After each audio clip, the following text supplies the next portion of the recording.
changed. They picked their way over the rubble back to the main compound. Ghost glided over it easily.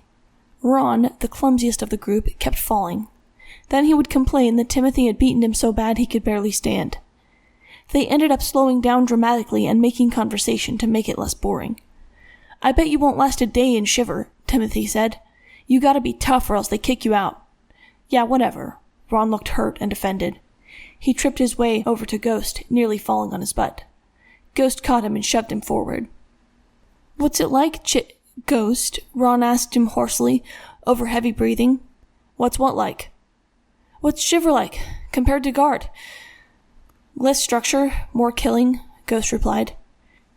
"You've changed," Ron said this as the party spread out a bit over a rough spot.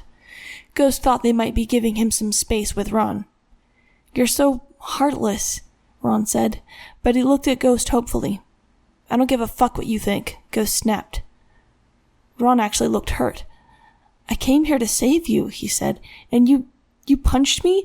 I thought we were friends." "You thought we were friends," Ghost said. "Did you feel that way when you dragged me back to my dad to get broken under a belt buckle? Is that what you were thinking then?"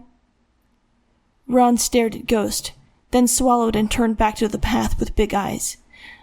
I didn't know it was that bad. Ghost stopped him by grabbing his clothes and yanking Ron so close their noses nearly touched. He snarled into Ron's face. "You knew." Ron trembled, about to object. "You knew," Ghost repeated. "I told you. You were there with the splint fast enough." Ron blinked fast and started tearing up. They slipped hesitantly down his face as Ghost's misty breath swirled around Ron's red head. Ghost watched him cry, feeling a sinking lack of satisfaction. This asshole wouldn't even accept what he'd done. He was just standing there crying that Ghost was angry.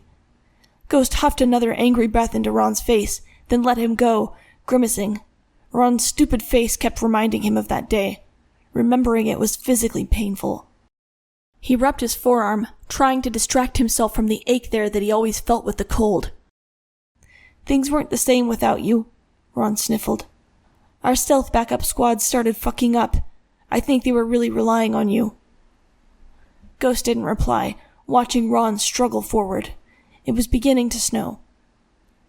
"And we were raided bad at a southern compound. Merc thinks out-of-towners," Ron glanced at Ghost. That was one of the raids Shiver was responsible for, and Ghost didn't regret it. That raid had freed several dozen workforce. "And," Ron added, "Brayden was killed in that raid. I know he liked you. Thought I should—" "Yeah," Ghost said quickly. "Good to know."